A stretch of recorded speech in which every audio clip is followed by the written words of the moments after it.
I started with the usual opinion on tourism, on tourists. So tourism is an easy target in a sense. Yeah, Uh, yeah, everybody speaks about over tourism. It's clear that tourism is a polluting industry, but nobody speaks over chemistry, right. over Yeah. plastics. So there is something more in over tourism. There is a hidden class contempt. Yes.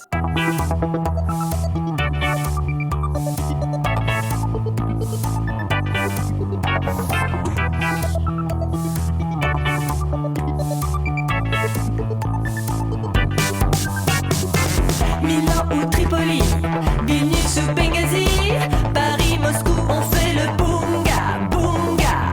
Bangkok ou Bogota, Le Caire ou Jakarta, Gustavia, on fait le boonga, boonga. Stockholm ou Monaco, ou Montevideo, Oslo, Tokyo, on fait le boonga, boonga.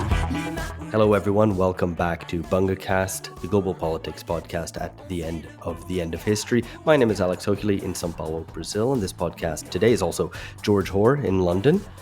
Hey, but Philip Cunliffe is on holiday. And is on holiday. Appropriately for what Very we're going to discuss. appropriately. And I'm going to introduce our guest, Marco Dermo, who I'm delighted to have on in just a second. But I just wanted to situate where we are. It's the middle of August. You're listening to this in the middle of August. That means that it's likely that you're on holiday, maybe taking a break from your friends and family to listen to BungaCast. Or maybe you've just come back from holiday, or you're soon jetting off on holiday, at least for the majority of our listeners in the Northern Hemisphere. And as you're on holiday, you've probably encountered lots of tourists. Maybe these tourists have tainted your experience of being a tourist. That authentic contact with the exotic that you sought has been ruined by other people. These other people, maybe you tell yourself, are different from you. They came on package tours or something like that. Well, you did it yourself. You're original. Except most likely you're not. In fact, this dichotomy between the intrepid traveler and the herd-like bovine tourist, I've learned reading Marco Dermo's book, has existed basically as long as the concept of tourism itself has existed, since the mid-19th century.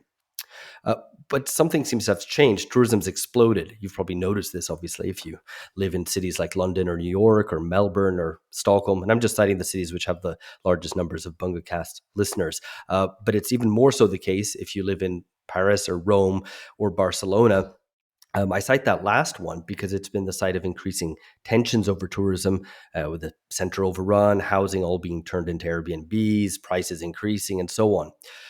But it's amazing the sheer scale of tourism. And again, this is something that Marco Dermo's book, which I'm going to introduce in just a second, really brings home. At its pre-pandemic peak, there were 1.5 billion international tourist arrivals each year. And it's likely that 2024 will see numbers equal or even exceed 2019's figures. And if you've been traveling anywhere this year, you may well have noticed this.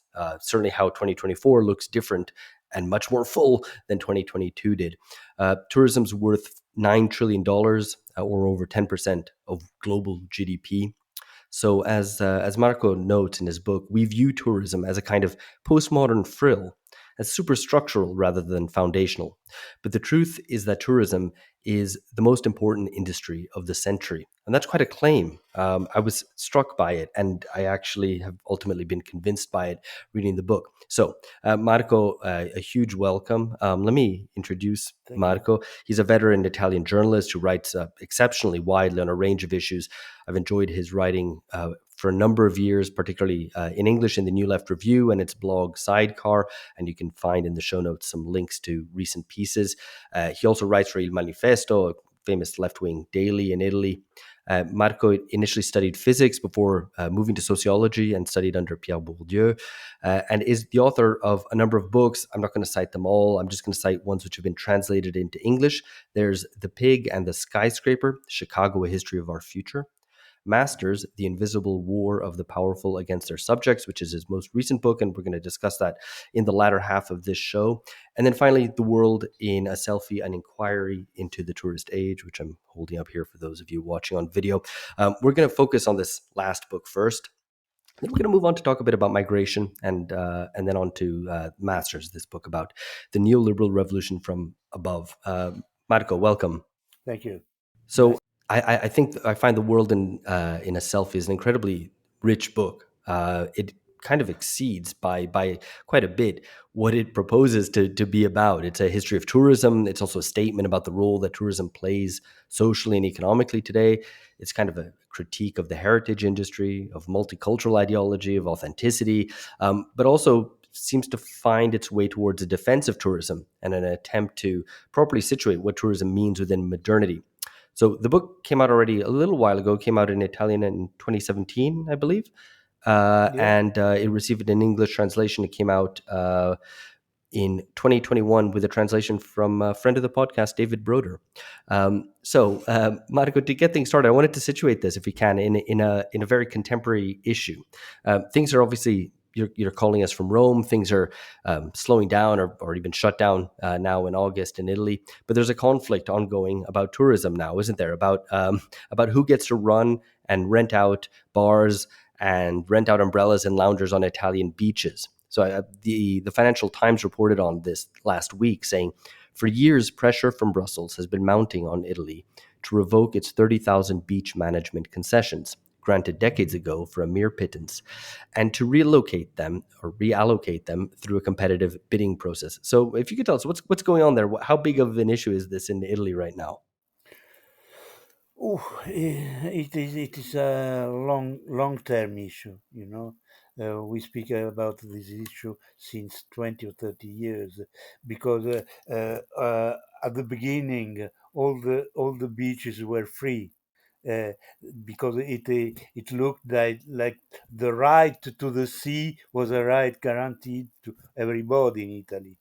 And then the concession started to open some or structured beach with ombrelloni. I don't know how do you say it, the Yeah, to cover parasols. Yeah. the sun, and then sunbeds, and practically at the end of this process, people have just 20 meters of free beach and kilometers of organized beach over there. And Mm. in the organized beach, two sunbeds with the cover may cost 80 or 100 euros a day.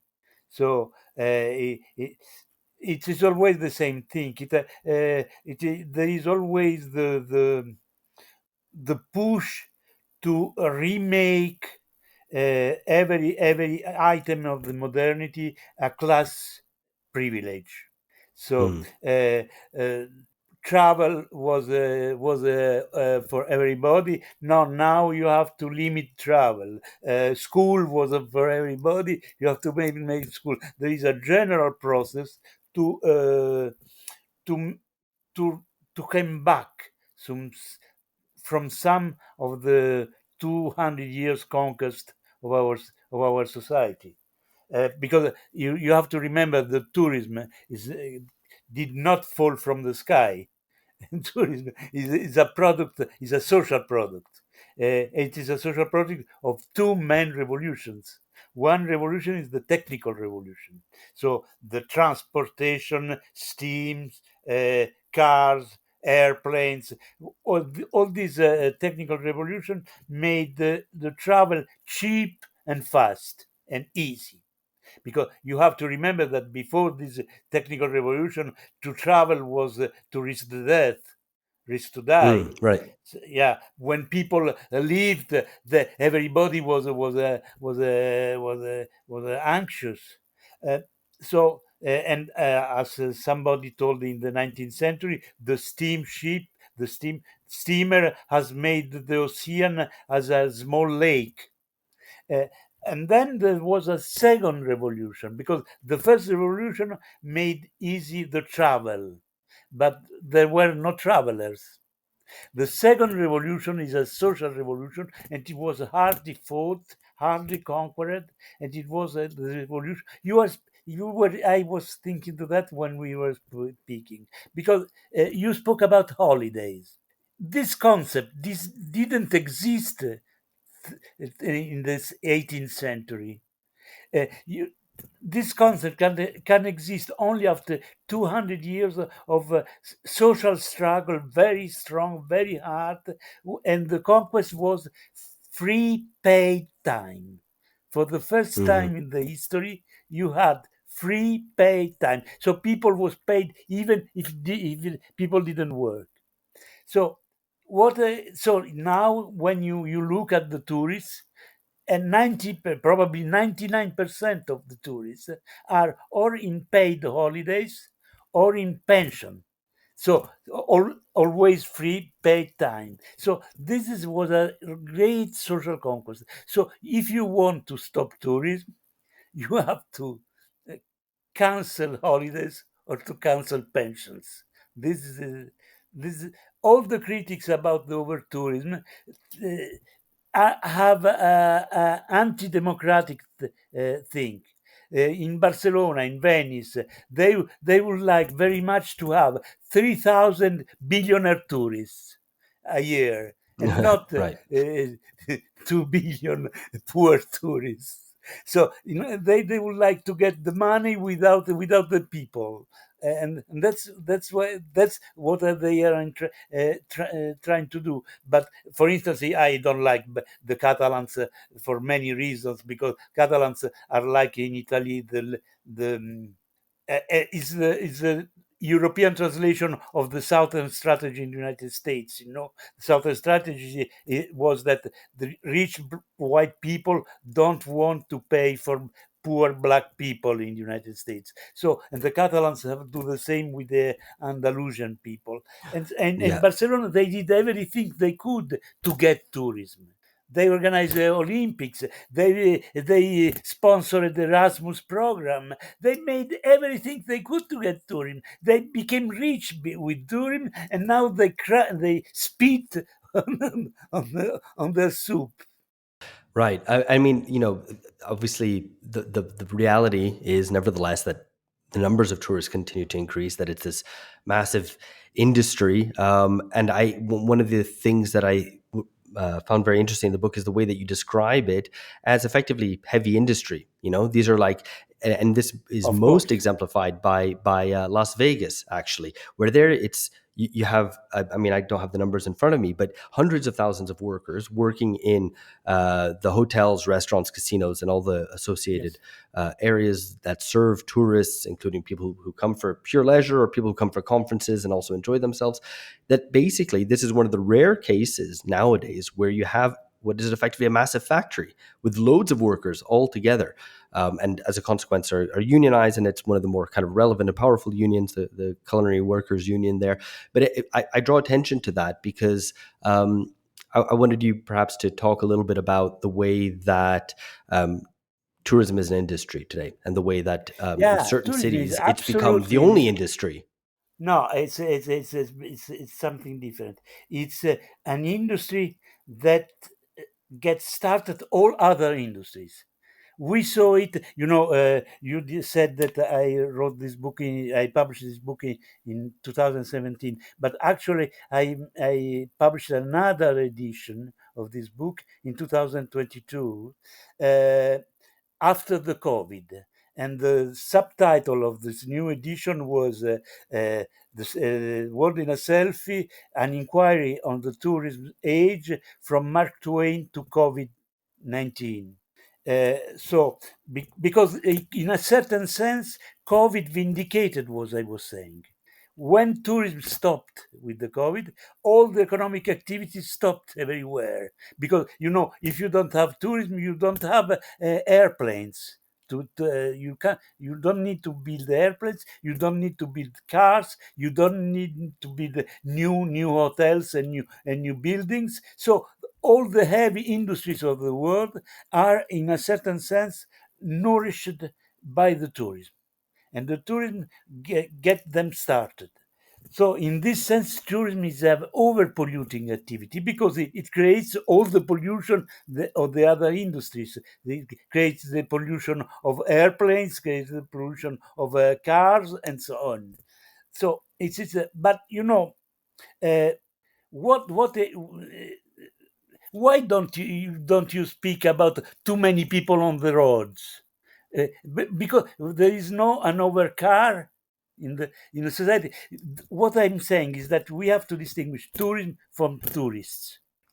Tourism is a very polluting Mm. industry. Okay, in two senses. One is the what I was saying, the physical sense of pollution.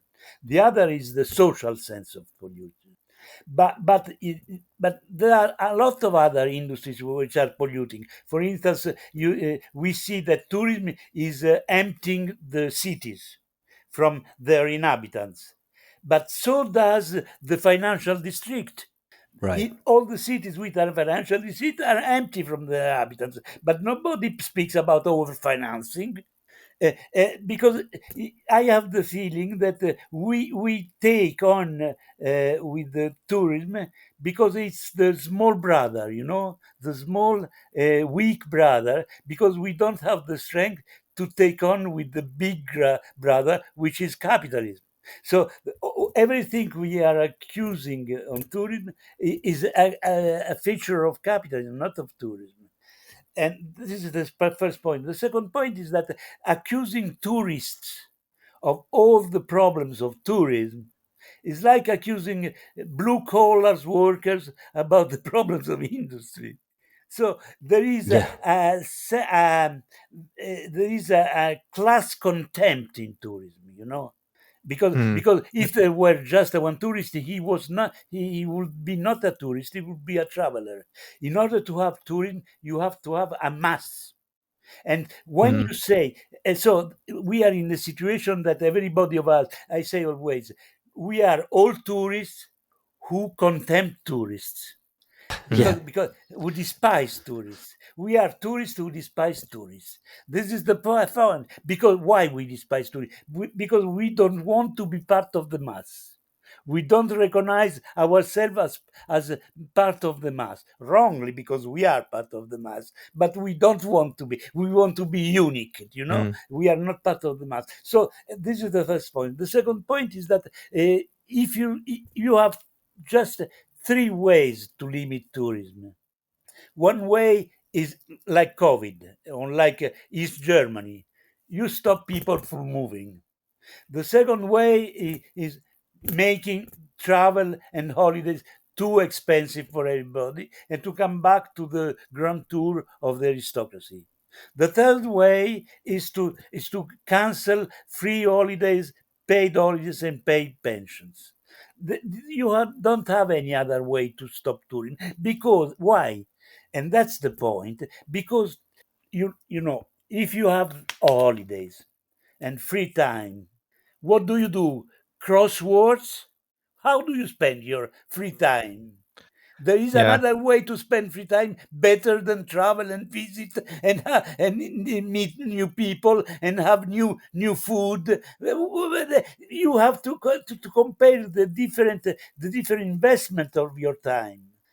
So Mm. the real problem is that uh, you uh, this is the real serious problem, is that tourism is intertwined with our sheer idea of freedom.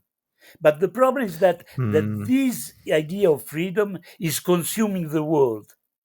So we, we So are in, yeah, I we are think in a double yeah. Sorry, bind. just to yeah, no. So just to jump in there, I think the idea of tourism as the kind of the product of those two revolutions, the technical on the one hand, the revolution that gives us free time, which is a social, political one on the other hand, that I guess that essentially means to get rid of tourism, you have to undo one or the other or both of those two revolutions, which doesn't seem like it's happening anytime soon. I guess my the question a question that I had for you is who is No, kind of most like I was sorry. I was saying yeah. something more. I was saying that not only Mm, is that, but that the tourism is inseparable from our idea of freedom. yeah, So yeah, when during the mm, COVID people said never ever nothing will be the same again. You remember during the COVID. Mm, But I do. my answer was, so you want to live in a world where you can are forbidden to go to New York for during all your life. So Yeah, I this guess is a that real that's problem of the freedom.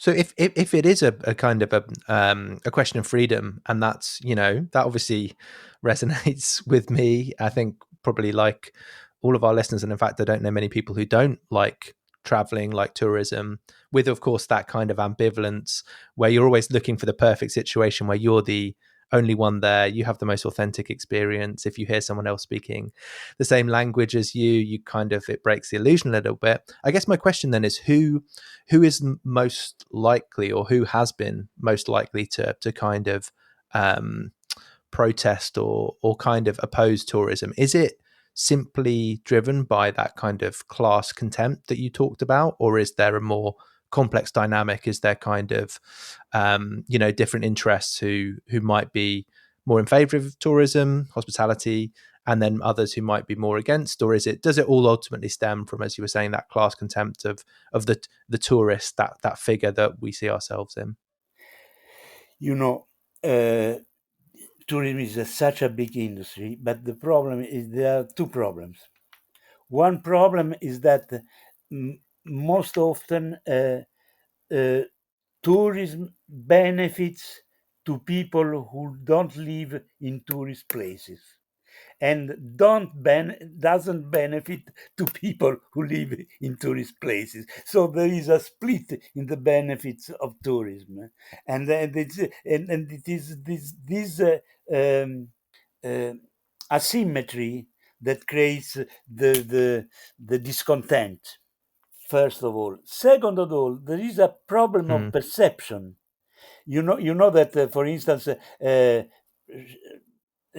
I as example, I always say is, in Italy today, you there is a homicide rate 5 times less than 100 years ago. But in the same time, people have the perception of a much more violent society. mm, Why? yeah. Because 100 years ago, somebody was killed in an island. Nobody knew it. Now, if somebody is killed in Arizona, you see it when you eat your dinner at the TV. So the perception problem is very important.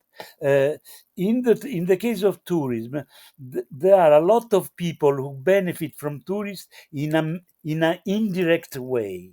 Let me give you an example. If you are a high school teacher, and you live in Barcelona, and you think I have nothing to do with tourism.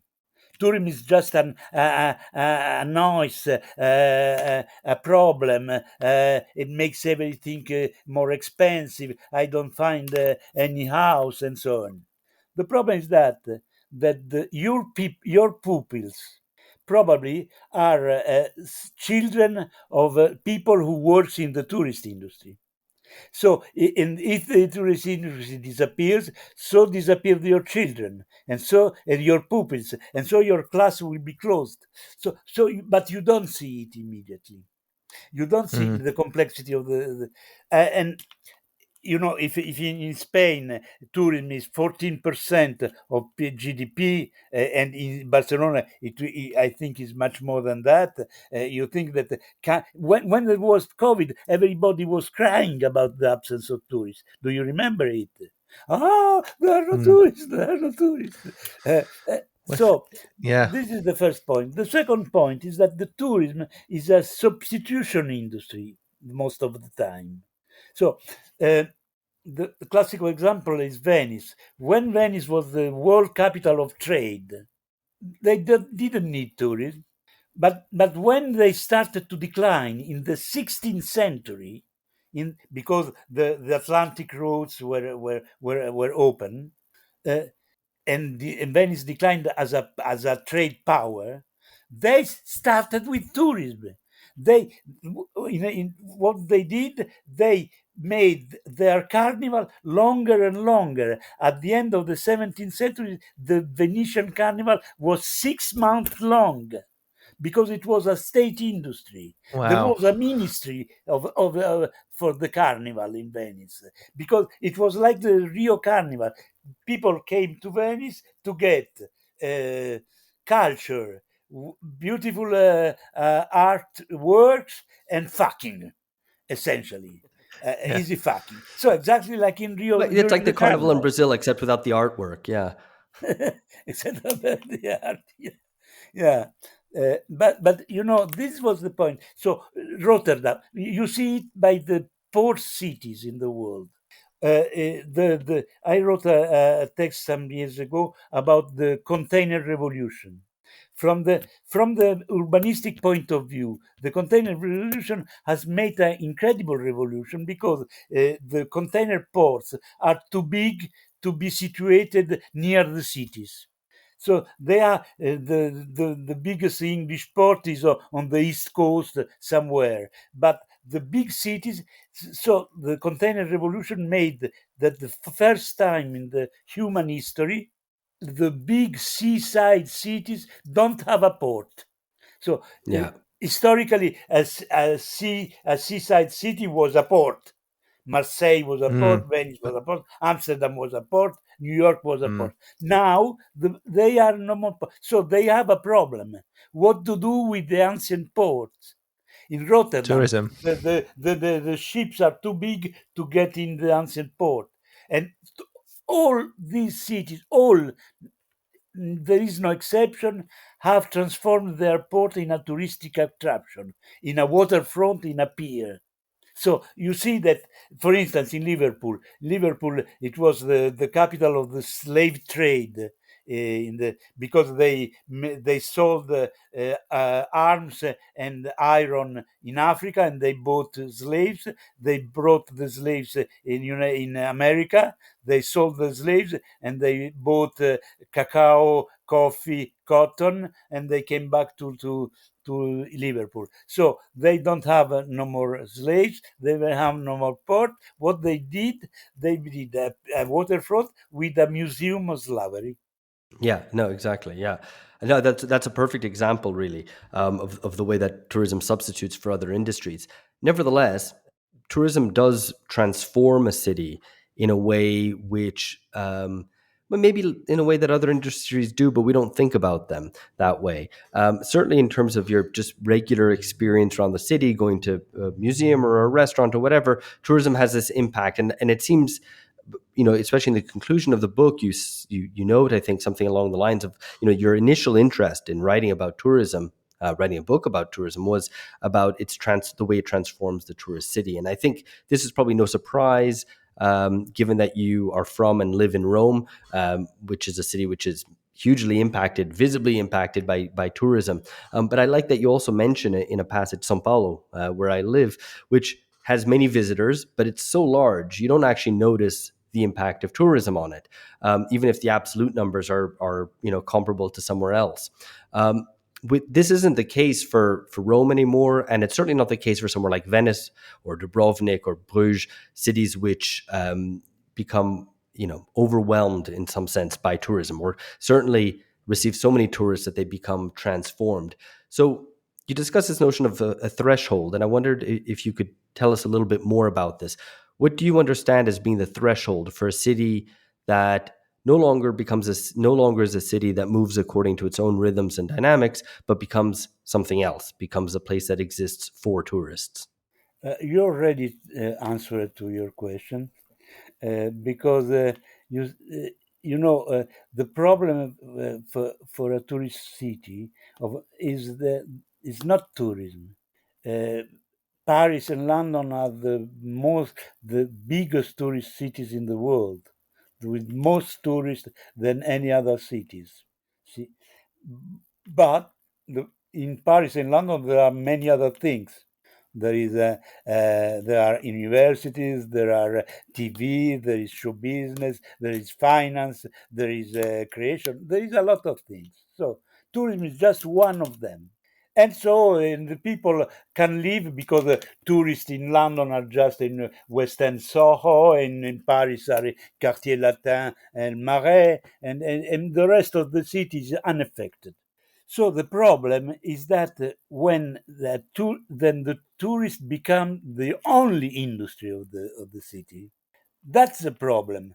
And to solve this problem is not to close the city to the tourists, or to pay, or to make a fee, a ticket to pay. The problem is to create other activities in these cities. So, in a sense, if you have a chemical industry, the solution may be to plant some trees. And this the same happens with tourism. The solution to a city when it becomes only a tourist city, a city becomes a museum. But listen, this is not much different. I lived a long time in the United States. And United States is the perfect example of zoning. The zoning is that every area of the city has just one function. Mm. So one area is to sleep, one area for the finance, one area for the industry, one area is the entertainment district. So, in a sense, the tourism is just a particular example of an entertainment district. Um, just that. And when you say when you make travelers pay a ticket to enter in Venice, you just uh, demonstrated that your city is a museum. So Yeah. you codified the museum status of your city. So I think that when you have a, a city becomes tourist when there is nothing else, ex- practically. Yeah. So Well, I when mean, the I services for the inhabitants are overwhelmed by the services for tourists. So here, where I live near the Coliseum, it's very difficult to find a Radio Shack. yeah. It's much more easier to find fast food for tourists. But if I wanted to go to find a Radio Shack, I have to go to the malls outside the city. So this is the kind of problem you have. But it is the problem that you have when a city is a mono industrial, is a mono touristic. So Mm. the way you have to solve it is uh, there is a reason why Paris and London don't feel the pain, because they have 11 or 12 million inhabitants. Um, Rome has 3 million inhabitants, but the center of Rome, uh, I may say to you, in the 50s, 1950s, in the center of Rome, within the walls, had 370,000 inhabitants, and the city had just 1.5 million inhabitants. All the city. Now, all the cities are around 3 million inhabitants, but in the center of the town has just 80,000, from 370 to 80,000 inhabitants. So it has shrunken uh, by one fourth. But this, as I said, this is the problem of the capitalism, because it's a problem of the real estate rent. Where the rent is higher, families cannot afford it anymore. And the first to leave are the families with children, because they need bigger houses, and so they have to pay bigger rent. So. It's really a problem of capitalism. If you want to stop it, you have to create new activities and to create a different politics. And that's the second point. Industry is a Tourism is an industry, but it means that you have need to have a political industrial policy. You know, uh, we, nobody has an industrial policy in Europe, in the world, because so I have an industrial policy. It means establish what has to be pushed, was to be contained, was to be stopped, was to be forbidden. So it is a policy. Uh, but our Ministry of Tourism is just a tourist agency. It's not a government. So Yeah. tourism has to be governed.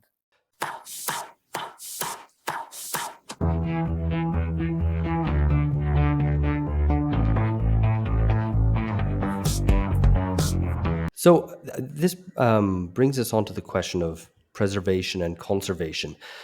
You talked about Rome, and I mean Rome, I think, serves as a great example of a lot of these discussions around tourism.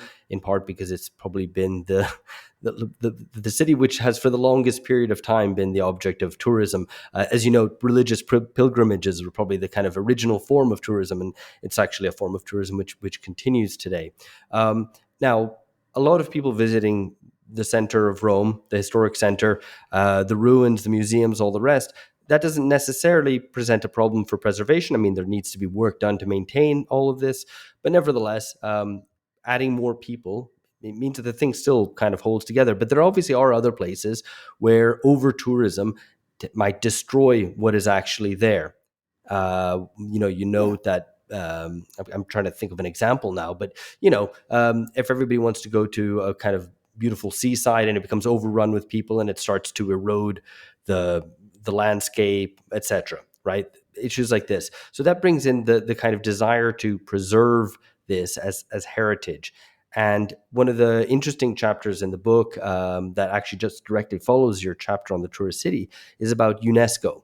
And about the role that UNESCO plays in what might be called urbicide, which is an ugly word, but as you note, it's an ugly word. But the kind of killing of cities. So, could you talk us through what your critique is of the heritage industry and the role that UNESCO plays? it's a more general problem. What's your relationship with the past? Uh, in the 70s, with the conservative revolution, the past became an heritage in the double sense. Heritage in the sense of tradition, but also heritage in the sense of money. So it became a capital to be invested, to be make profit. So it was in the 70s. First appeared the metaphors of the historical heritage as a mining resource.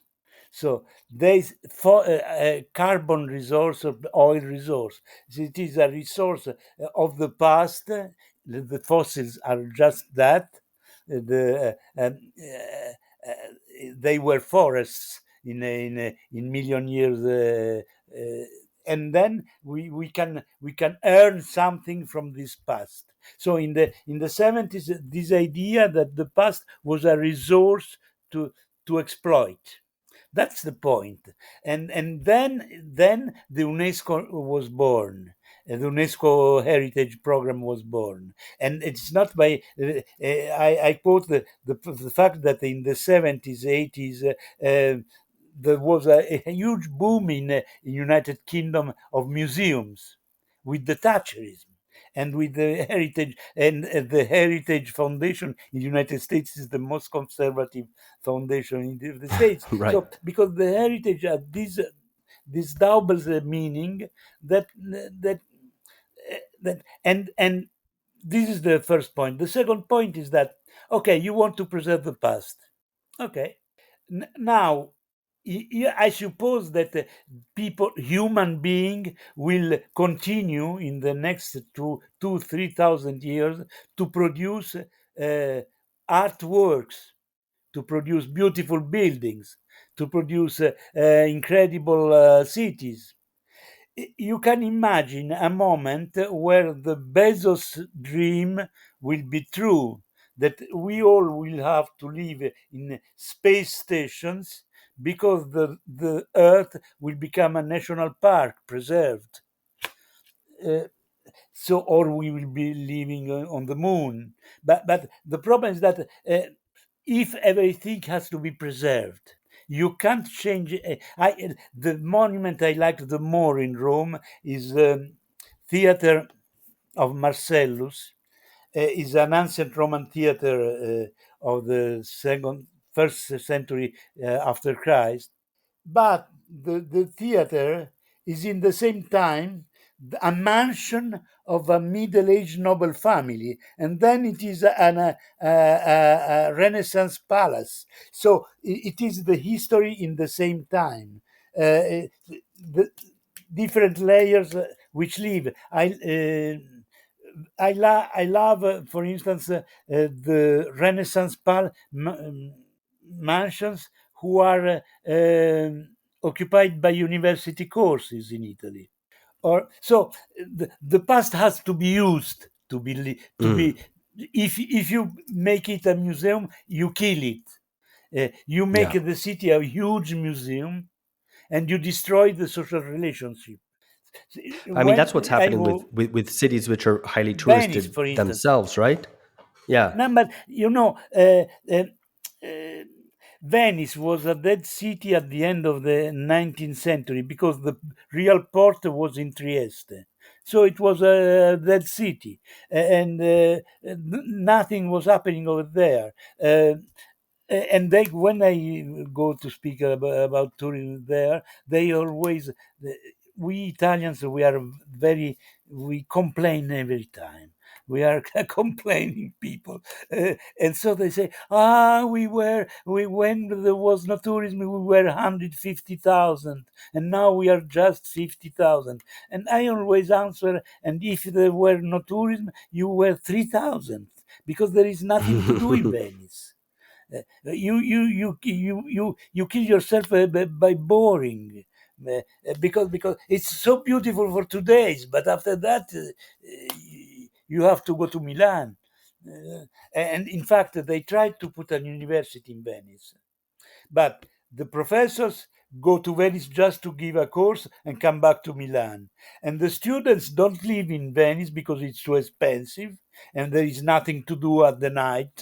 And so they live in the nearby town called Mestre, where they have movie theaters, disco bars, and so on. So they live. So you see that the problem of tourism is always a problem of uh, balancing. So people want to travel, but okay, you can't close them in a home, and you can't compel them to to make a tricot, as the French say. But in the Yeah. same The time, you stitching. have to create other industries in the same time. This is the real thing. It's not by chance that in Europe you have this continental divide. The South of Europe is the holiday park for the Northern Europe. Yeah, and that won't change really. I mean, or that could be rebalanced, obviously, if there was some kind of developmental plan for Southern European countries. But as you've been saying, that's what's absent. There's no industrial policy, and so on. I wanted to turn to cities and kind of look at them a little in a bit more of a general sense, because you've already depicted in relation to tourism how the center of a city has been kind of evacuated. How Rome now, the center of Rome, has fewer inhabitants than it did 200 years ago or whatever. So that is one kind of transformation that's going on, and tourists come in and raise rents and so on. At the same time, you've got another revolution of information technology and communications, which is allowing for remote working, for instance. So how do you see the city changing, especially big metropolises like London or Rome, under these kind of different pressures of, on the one hand, of tourism, on the other hand, of rising rents Yeah. in city centers and the expulsion of people to the outside, and at the same time, something which seems to be a countervailing tendency, which is the possibility that remote working offers at least kind of middle class professionals, and that people increasingly now no longer live in city centers. So the remote working is part of a technology which the ultimate goal is to isolate people. and when you for instance, it is impossible to unionize, to tele-unionize, or to home Yeah. unionize. It is impossible to home strike. It is because you have to meet people. Nobody speaks about remote learning because everybody knows that remote learning produces illiteracy. Mm. So it's a completely rhetorical thing. This history of remote working, and particularly it is a self-contradictory concept because it is a concept. You say home working in order to save the cities, but home working is a suburban ideal because to appreciate the home working, you have to live in a big house in the green. So you have to be suburban. So we were the suburbs kill the city in the same way as tourism does. So the home working is a very treacherous thing because it is in the same time you are controlled 24 for 7. You can't escape. At the beginning is sympathetic because you don't lose your time driving. You don't need to search for parking. You spare 2 hours a day. But at the end of the day, there is a conviction to leave your partners 24 hours, 24 hours. When I was young, I imagined the hell in this way: a grocery store, the wife is at the cashier, the the husband is at the bar, and they look at each other for the eternity. This is the hell, frankly speaking. And so the remote working is that you can't escape. You have to find an alibi to get out. You have to lie to be free. So it's a real prison, the home working. And in fact, everybody had psychological problems, and particularly the children and the teenagers. They couldn't bear it. I accept that the kind of, I mean, it's certainly ideological in the sense of what's being sold is a way of isolating people, and it's very problematic. But at the same time, large corporations are selling off their commercial real estate in city centers, so it's a phenomenon that really is happening, even if we might bemoan it. So I think something will change with cities. Oh, but transitory, but these corporations were called their employees back to the office just after the COVID. Uh, um, and because the efficiency of the home working is much less than the direct control in the office place. Uh, uh, and I think there is we are speaking, when you speak society, you speak a problem of discipline and control. Uh, uh, this was one of the problems I discussed in the book Masters. Technological revolutions depend on what kind of society you want. So, for instance, the ancient Greeks, they invented the steam machine. The only fact is that with this steam engine, they made toys. They had a lot of toys working with steam engine. They they didn't think to apply these toys to a meal. The Chinese, they invented the powder, the fire powder, but they made was beautiful Star Wars, not artillery. So it depends what kind of society you have. We have a technological internet. It was meant to be free. Everything now is on paywall.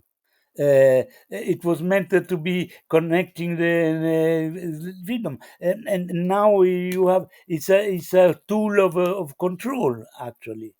So people could see the Colosseum much better on internet than going to Rome. No. Mm. Why they don't do it? Because you need to have the So authentic you know, experience. Exactly. not not You need to say you've been there, being have the real there, photo. being there.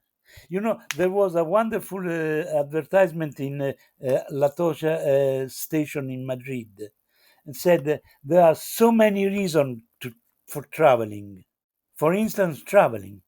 Uh, uh, uh, Yeah, you when know, that's very, this. yeah. I think it justifies itself, as you say. And I mean, so Yeah, I wanted yeah, to. yeah, but we do a lot of things with devices, which are self killing.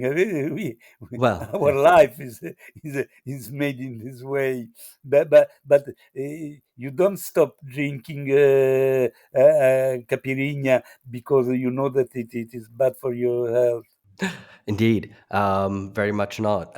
So, one final question I had on tourism before we move on is, um, so you were saying at the beginning that you started writing this book, and as you as I go through reading the book, there's lots of criticisms made of tourism, about its kind of external consequences, about its internal limitations, or about the illusions that tourism has of having an authentic experience, which is then not realized, etc., etc. And in the end, you conclude, well, but most criticism of tourism is ultimately snobbery, and I think that's right. Tourists all hate other tourists, but nevertheless, the general critiques mounted of tourism tend to just be snobbery. We want, No, we not kind of, you want, snobbery. Snobbery is too kind, right. because it's not snobbery. It's class contempt. This is as I explained in the book.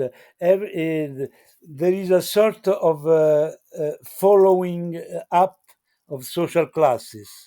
For instance, just the riches had the car, then the middle class had the car, and now everybody owns a car. At the beginning, the flying airplane was for the super rich, and the hostess were all uh, top models, and offered champagne, and then it became a middle class, and now they are wagons for cows. And the same happened with the school. When the school was the few, how we were very well educated, we learned a lot of things. It was the time when people was very cultivated in structure. Now that everybody can learn, can go to the school, nobody learns anything more. Everybody's ignorant. So there is every time that a practice uh, go down in the social ladder, it will be vilified. Hmm. It will be vilified for two reasons. One, because the people who practice it are vilified themselves. Second, because the practice itself changes. Because it's not the same practice when 10 people fly and when 1 billion people fly. It's not the same practice. So the practice change with the number, with the quantity. So they are both. One is the fact that the practice is not the same. The school cannot be the same. Fred Hirsch was wonderful. This problem. It was a wonderful book of the 70s called "The Social Limits of the Growth." It was an economist said the problem is not that the oil will finish, that the growth will finish because the raw materials will be exhausted. The problem is that uh, there is a social limit to the growth, because, for instance, when you go to the stadium to watch a football match, if everybody gets up to look at the goal, nobody sees anymore because they are hidden. So if everybody wants to have a house at the sea, there is no more sea. There is a suburb with high rise. When everybody wants to go to the mountain, there is no more mountain. This is the social limit. The social limit to the school is that the school was intended as a social promotion. But it's evident that you can't promote everybody. So you have to change the function of the school. The school has not now cannot be meant to promoting the social ladder, if you want the school for everybody. So you see what I mean. This is the real problem with the practices with go widespread on the entire society. Mm. Yeah, I mean that's I guess that's one of the kind of criticisms that you often hear of tourism is that it's, you know, it would be fine if only a few people do it, but you have the wrong. It's not always explicit, but you often, you know, that's the implication. You have the wrong sort who do it. Yeah. Um, Yeah, no, and it does make you wonder what the world will be like when it becomes fully touristified, because there's few places left on Earth which haven't in some ways become the objects of sightseeing, or the kind of subject to the tourist gaze. I dream of going to Central Asia, to Kazakhstan and Kyrgyzstan, and learning Russian, and Samarkand, I think like, oh, it'll be this great place where there's few tourists, and I'll probably arrive there and be like, oh no, everything's made for Instagram, and there'll be one of those big signs with the letters of the name of the place, I love, Almaty or whatever, and like for a place for people to take photos. So that I think is like kind of endless cycle. Though I do wonder what happens once that reaches a certain terminus. No doubt there'll be other ways for those at the leading edge, which is, say, the rich, find for distinction effectively. But I do want to move on to something which is, I guess, the now look, obverse look of. at one moment. There is Mhm. something. There is something exotic today, and it is our neighbor. Because you were speaking about the technical revolution. Every technical revolution gives us something and keeps us something else. For instance, when you travel by train, you or by plane, you travel fast, but in between disappears. There is Mm. nothing. Between Rome and Paris, there is nothing. So all the in between disappears. When you have the internet, you have friends. So we are speaking in Sao Paulo, London, and Rome, but we are speaking among people of homogeneous social cultural level. But in the same time, I suppose that you don't know people living in your neighborhood of other classes. So, what unites you from the geographical point of view segregates you from the social point of view.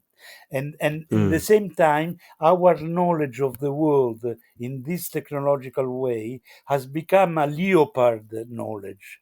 Uh, Point of black point of knowledge in a sea of ignorance. So I mm, know some nice way to neighbors put in it. Chicago because I lived in Chicago. I know some neighbors in Paris, some in London, some in New Delhi. But I know a small neighborhood in Recife, but in between I know nothing. In the ancient time, the knowledge was concentric. We speak of scientific field because we know our field, and when we get far away from the field, you get more and more ignorant. But now it's not so. So now we know. I know much better some neighbors in Paris or in Chicago than more neighbors in Rome. For to me, some neighbors in Rome are much more exotic than Samarkand. That I wanted to say that we have to find the exotic in the social distance now. Right. Right. Yeah, I mean, well, obviously, class tourism itself has its own history as well, but I guess it's less well known than kind of the geographic tourism that we normally think about.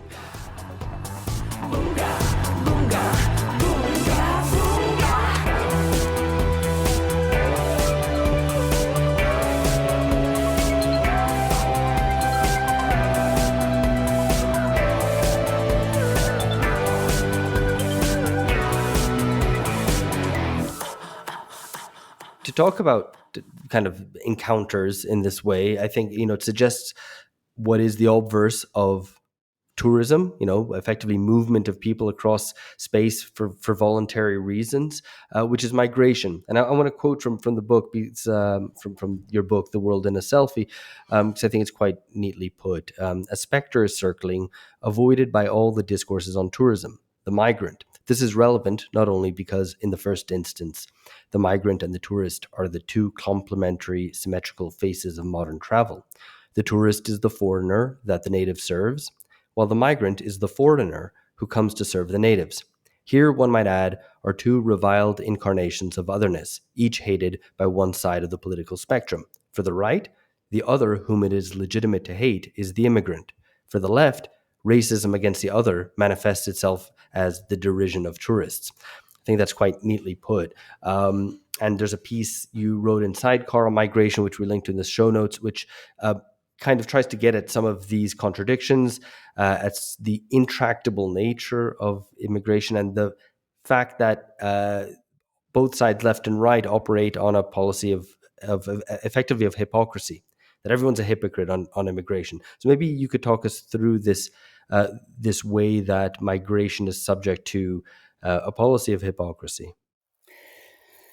So when the international statistics speak about 1.5 billion international tourists, they are speaking about 1.5 billion international travelers. And we have the idea that immigration is these horrible things through the Mediterranean Sea with a lot of sinking people, or the wall with Mexico, or so on. But 90% of the immigration is an overstaying tourism visa. Right. So you just from the statistical point of view, it's very difficult to distinguish, because most of the tourists most of the immigrants come as tourists, and then overstay and become undocumentados, sans papier. Yeah. So this is the first point. The second point is that um, a, a lot of tourists actually are immigrants who come back home. I was in Greece last month, and there are a lot of Greek Americans coming back as tourists in Greece. And in the 60s, when the first highways were opened in Italy, there were a lot of cars coming from Switzerland and from Germany, of Italian guest workers coming back to their home. So uh, in Turkey, you have a lot of seaside cities built only for what they call the Alemanci. Alemanci is the Turkish who live in Germany. So Mm. it's a very complicated thing. What I want to say is that uh, immigration depends essentially from the economic cycle, if there is growth or there is no growth, from the legislation of the laws on immigration and on work, and and that's all. It doesn't depend from the political parties, because when I said there is a lot of hypocrisy, is that theoretically speaking, the left should be against immigration, because immigrants lower the wages. They are new workforce who brings the wages down. And in fact, all the first socialists in the history, in the 19th century and the beginning of the 20th century, were against immigration, because it was a trick uh, uh, used by the capital to destroy the conquest of the workers' movement. Mm. The right should be for the immigration, because for the same reason, because the capitalists like to have a lot of immigrants. They pay just nothing. So, but in the same time, the capitalists, in order to maintain their order, they need a nationalist ideology. So they need an ideology against the immigrants. And the left, in order to fight for the rights of the workers, needs an ideology of equality among men. So they need to be for the immigrant. So you see, there is an inner contradiction from Mm. two sides, and that's the point. And that's why practically it is independent from what you say, but the politics are very similar, very the same. Obama had the same policies as Trump. He was Mm. called the deporter in chief, because Yeah, there indeed. was Yeah. a maximum of deportation under Obama. So and under Meloni, under Trump, there was a maximum of legal immigration. So because uh, migration. Oh, migration is part of this incredible revolution of the that you are not linked to the place you are born in. Uh, uh, So you do know, you see then it as I guess just linking it back to tourism, because I think that idea that you were saying where there's a contradiction in both sides. Do you think then that the kind of attitude towards the tourist, sorry, not tourism, is a displacement, like in the sense that the kind of protests against tourism are kind of a displaced objection to immigration on behalf of the left, or am I kind of reading too much into that? Because it just seems like the way that Alex framed it, this idea that the tourist and the migrant are, have some similarities. This seems completely not recognized. I think it's kind of a provocative point, but I think it is kind of ultimately correct. It's about the free movement of people, but it does seem like I guess, what explains some of the um I don't know, some of the kind of like anger against tourism. Is it partly explained by that inner contradiction that the left might have towards the migrant? as I said, uh, the situation tends to be much more ambiguous than not in black and white. For instance, I was in Greece there, and there were a lot of Italian young people in the island where I was, who in the morning they were on the beach and they bathed, they in the sun, they were in the sea, and in the evening they worked as waiters in the restaurants. So what are they? Are they immigrants? Are they Mm, tourists? Or when in Rome, the libraries are awful. So when I am finish a book, I go to London and I stay 10 days in the British Library, and I make all my documentation work there. What I am I there? I'm a tourist. What? So you see, uh, mm, and the anger of the people against tourism is very similar to the anger against the immigrants. The same feeling of ownership of the city, of the land. I am the owner. You are trespassing. Everybody is trespassing. They are trespassing as tourists. They mm, are trespassing as immigrants. There is the idea of trespassing my domain, my private property. This is the real ground of all these protests. mm. Everybody who you speak with in Barcelona or in Venice, they speak as they were the owners of their cities, not the Well, I users, think but it's the owners. And I guess another obfuscation that happens is that both migration and tourism are spoken about and critiqued in cultural terms. So migration is always about, whether the people who arrive here are adaptable culturally, whether Muslim immigrants will ever be able to integrate into a, secular post-Christian Europe, et cetera, et cetera, right? Or indeed, the left also presents it as a cultural issue that it's because the right or that are racist, that they just hate foreigners, and that's the issue. And no one wants to talk about it as an economic issue, which it is fundamentally. As you say, migration is fundamentally driven and is about labor markets, about the conditions of labor, about the importation of cheap laborers or undocumented workers.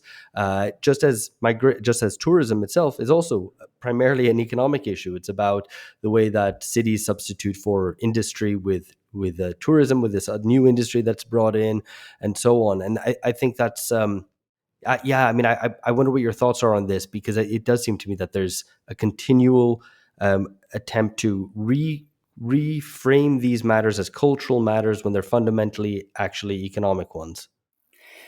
You know, the problem is that the people don't discuss migration. They blame migrants. People don't Mm, discuss tourism. They blame tourists. right. So and this is the problem with tourism, because if tourism is a very serious problem, it's a problem. But attacking the tourists is it makes it ridiculous, because you can't take seriously the tourists, because they are always out of place, because literally out of place. They have funny hats. They walk in the city with the mountains boots. They Yeah. so they are ridiculous. They are funny. You can't take them seriously, and so and you translate it on the tourism, and you consider that the tourism is a easy solvable issue. It is not.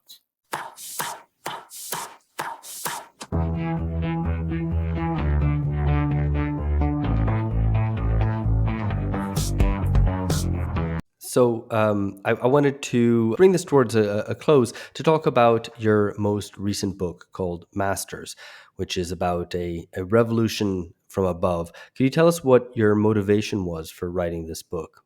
What sparked it off? The real motivation. I was fed up with the presumption of the left, in the sense that I consider myself of the left, and my friends and my comrades, they are all convinced that the right is stupid, dumb, primary, uh, obese. Uh, they are Trump electors, voters. So just that. And we are so convinced that, of our intellectual superiority, that since 40 years we are beaten, beaten, beaten, beaten, beaten, beaten, beaten. But we are beaten by stupid people. You know, it's an underestimation, an underestimate of your enemy, of your adversary. That it's suicidary. So that's why I took the neoliberal revolution, and because the neoliberals are m- more frequently condemned, deprecated, uh, insulted, but never studied. They are considered just fundamentalists of the market, like Ayatollah of Wall Street, or something like that, or Right. ISIS of ISIS of, um, of of ISIS Silicon of the city of Valley. But, London. but Yeah. yeah, yeah, but actually, it was not at all that. The neoliberal revolution was an epistemological revolution. We changed our idea of man. They and they succeeded exactly because they convinced all of us, even if we don't know it, that we are simply entrepreneurs of ourselves. That is the definition of the human being. Human being is an entrepreneur of himself who must make rentable his human or economic capital. So if you are a migrant, you are not a desperate who tries to cross the Mediterranean Sea and sinks. No, you are you are an entrepreneur of yourself who is Mm. trying to to profit more from your capital, and so to find a new investment. And this travel is an investment. And the neoliberal will say that there are some investment who are wrong investment, who are bad investment, who fail, and you fail. So this idea that and they made everything to make us behave as entrepreneur of ourselves. Think to the student's debt. What is a student debt?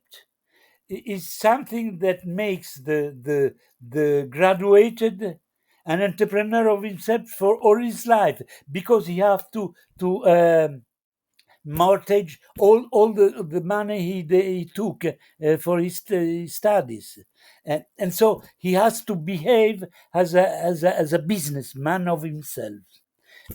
And if you have a mortgage on your house, it's the same. You have to behave with as a business of yourself. You are a business of yourself, and you see it in the language. When you go to university, they give you a credit. The university is a bank. Mm. We don't realize that in every word of our life we have assimilated this vision of the world. So I wrote this book exactly to show that the victory of the neoliberals is much more deep, is much more dangerous than we could think. And that's why all these cry about there are no more the trade unions of upon a time, there are no more the ancient parties, glorious parties of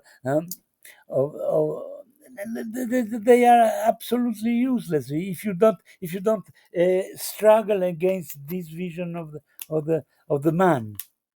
So, I mean, obviously, this transformation subjectivity is very profound, and yet, I mean, your book is published at a point in history or within the history of neoliberalism where it seems that things are moving past past the kind of standard neoliberal recipes, right? I mean, we can think about, and particularly from the right, where Trump, in terms of pursuing kind of deglobalizing policies, his attitude to trade. He even said, I think that this was in the news a couple of days ago, about him saying something like, no, I think the president should have a say over interest rates and that the monetary bank shouldn't be fully independent. So that's like a really big kind of trespassing of some of really crucial and essential rules of neoliberalism. So how do you You read you are the current mistaking moment? neoliberalism, because everybody thinks that neoliberalism is against the state, and that is the main message of neoliberalism: destroy the state. That's not true. The Hmm. neoliberalism, they are not stupid. They know that there is no market without states. Because there is no market without somebody who enforces the rules of the market. So they don't want to destroy the state. They want a strong state. It's not by chance that the first implementation of the neoliberal program was made by Pinochet.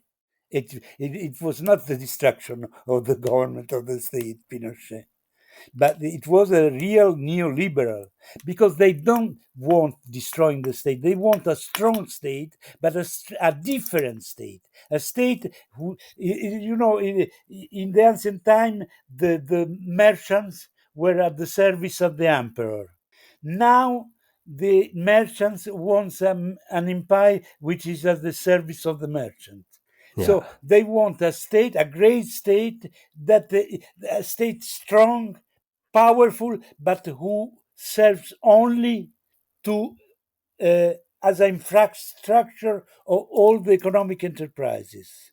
In this sense, Trump is perfect.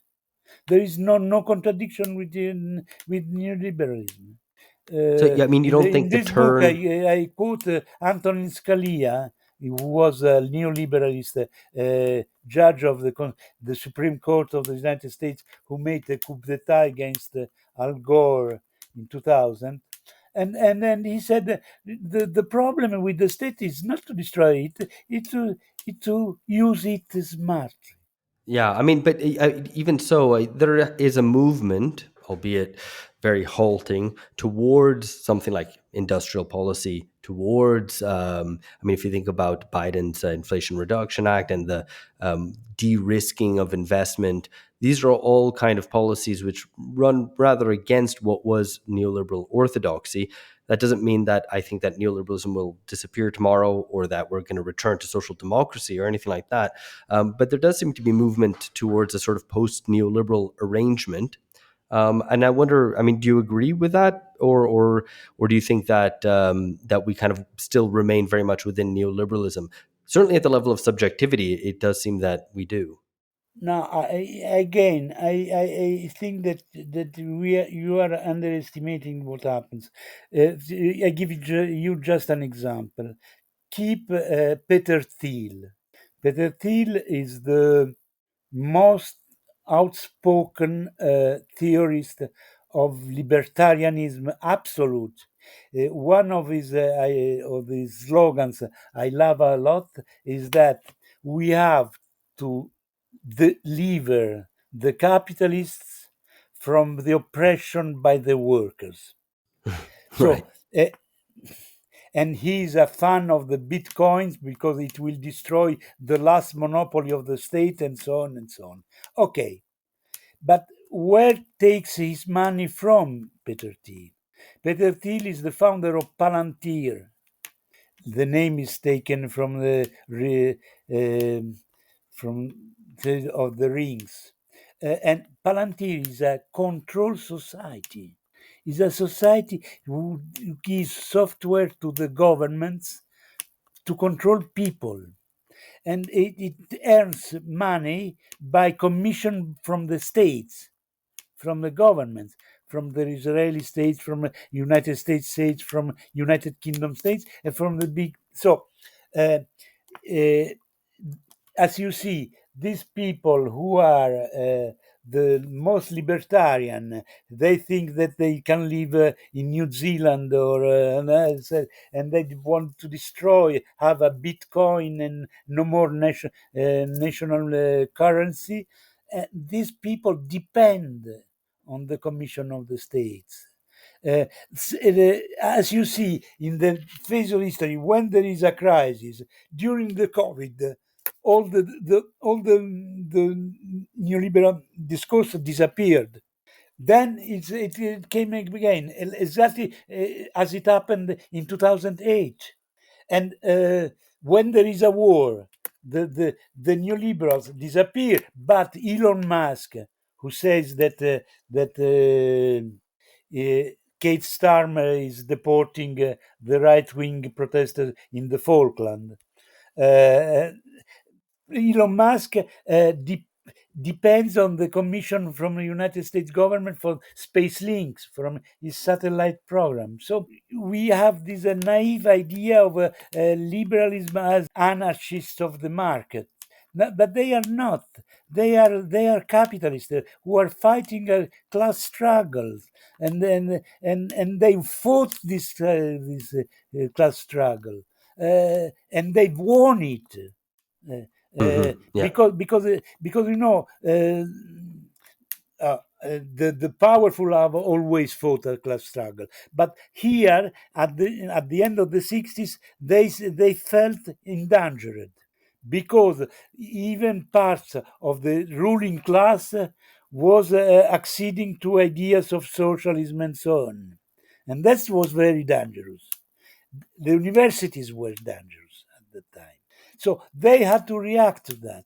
And they implemented a program, an ideological. They called it a counterintelligentsia, an ideological warfare, and they won it because they learned you see, the right, the neoliberals, they learned from the left. They learned from the socialism. They what have they made in these 40 years? They implemented the Gramsci program, conquer the hegemony. Yeah. So we didn't learn anything from them, and that's why we lost. I mean, one final quick question, because your book talks about this revolution from above and the agencies that have been used, the attack think tanks and all the rest, which I think maybe listeners will be familiar with, but I do encourage them to pick up a copy of the book called Masters, The Invisible War of the Powerful Against Their Subjects. I do wonder whether part of your motivation is that the left should learn from the right in turn on this, or is it just a matter of that we should stop underestimating the right? Uh, First, you have to learn that in the end of the 40s, beginning of the 50s, the neoliberal were in the catacombs. They had to hide because Yeah. they were beaten at the time. They were losing the class struggle. They were losing it not because of the strength of the left, but just because the Soviet Union was there. Soviet Union has been a horrible thing for its inhabitants, and nobody of us would have been living in Soviet Union. But it was a good thing for people who didn't live there because Yeah. they compelled the enemy to a compromise. In fact, the social democracy was exactly that, the compromise between the United States and Soviet Union. And when the Soviet Union disappeared, the social democracy disappeared as well. Uh, so that's what the lesson is, that they were in the catacombs and they worked. They chose uh, 3, 4 targets, and they worked on them: school, taxes, justice, education. That's the point. They concentrated their fire, their artillery only on that. Only this was the point of attack. So we have to learn from them to choose our targets, to work, because it's a long time that we don't speak with people. I remember that in the 70s, when I was in the bus in Rome, or in the subway, and somebody told, these robbers are all Roms, Romans. And I discussed with them. I said, we, the Italians, we didn't wait for the Roms to be robbers. we have a long tradition on that. So, and I discussed with them. And in the 90s, in the 80s and 90s, when I heard the same remarks, I said, "Let's go. I don't mind. It's stupid." And so, then in the 60s or 70s, somebody said, "These black people, these." I said, and now, in the assembly of my building, a lady said, because I'm proud to say that I'm a racist. Right. So, because the words, they won even on the words.